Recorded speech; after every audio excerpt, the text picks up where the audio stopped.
Salut les amis, allez ce matin je voulais vous faire une petite vidéo sur le fumage. Voilà, je vous avais promis de vous parler un petit peu de ce mode de conservation. Voilà, donc je suis sorti, on est aujourd'hui dimanche 15 janvier. Je suis sorti pour venir détendre mes chorizo qui viennent de passer la nuit au fumage.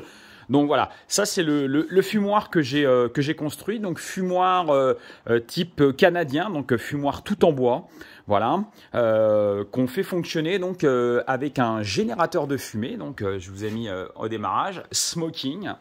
Voilà, donc il y a une petite pompe à côté d'aquarium, et puis finalement c'est un effet qu'on appelle un effet Venturi. Donc on met les copeaux de bois à l'intérieur, et avec ce cylindre, on obtient entre 8 et 12 heures de fumage continu avec une essence de bois qu'on choisit. Alors moi je fume volontairement avec du bois de hêtre et du bois de pommier que nous préparons nous-mêmes, hein, donc voilà, qu'on coupe en petits morceaux et qu'on fait sécher. Donc là je suis en train de sortir les chorizo qui viennent de passer la nuit donc au fumoir, hein, puisqu'on a mis en route le fumoir hier, il était 18 heures, donc sur un fumage qui a probablement dû durer jusqu'à ce matin de bonne heure. Voilà. Donc ici, eh bien, nos salaisons, enfin une partie, parce qu'il y a des choses qui sont aussi conservées au frais.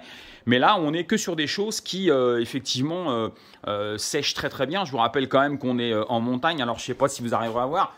Je vais mettre rapidement, mais vous pourrez constater aujourd'hui, chez nous, il neige. Voilà. Donc la température régulièrement n'est pas très très élevée, puisque là on peut même constater qu'à l'intérieur du fumoir la température est de 5 degrés, 4 degrés, et là à l'extérieur il fait 1 degré. Donc ici voilà, j'expose nos salaisons à sécher. Alors ça va du saucisson en plusieurs finitions, piment d'Espelette, au comté, nature, fumé. Voilà, on en fait pas mal de sortes.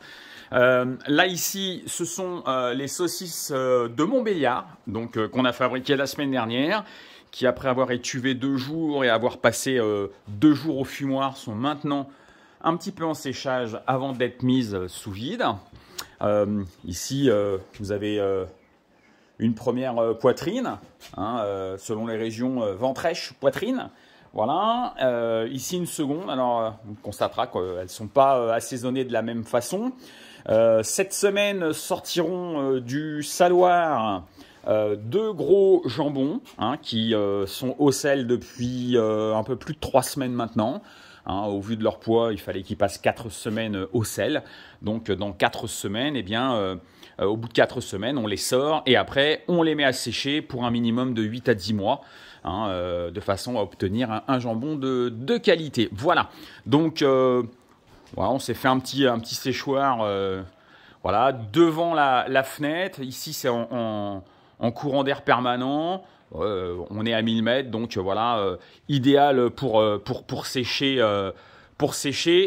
Et puis, comme je le disais, alors je ne sais pas si on arrivera par la petite fenêtre à voir, mais voilà, on est le 15 janvier chez nous, ça caille, et cette semaine, on nous annonce abondamment de la neige. Voilà, donc ça c'était un petit tour sur le fumoir. J'aurai l'occasion de vous en refaire un avec le fumoir, avec une mise en route de fumoir. Alors, j'ai pas le temps de faire toujours toutes les vidéos. J'aurais bien aimé aussi vous présenter les préparations de multiples salaisons qu'on fait. Donc là, vous voyez, je vais sortir donc mes petits chorizo, hein, qui ont passé la nuit. Et hop, je vais maintenant venir les mettre à sécher. Donc j'ai fait des petits chorizo comme ça, j'en ai fait des grands comme ça pour pouvoir faire en tranches. Voilà, en général on essaye de faire un peu toutes les tailles de façon à avoir ce qu'il faut. C'est la période de l'année où il faut réaliser les salaisons, puisque je rappelle que les salaisons en général se font de octobre à février. Alors nous en montagne, on a la chance de pouvoir les faire un peu plus longtemps. Mais sachez que même si vous n'habitez pas en montagne, vous pouvez faire des salaisons. Hein, c'est possible, il suffit simplement d'avoir un garage, un cellier ou même une cave. Hein, et puis après, voilà, de connaître le procédé que je partage avec vous sans aucun souci. Hein, vous n'hésitez pas à me faire des demandes. Donc voilà, à laisser un petit commentaire, un petit pouce et puis à partager notre chaîne. Ici, tout commence. Voilà, allez, on se retrouve sur une prochaine vidéo. Salut les amis, bye bye.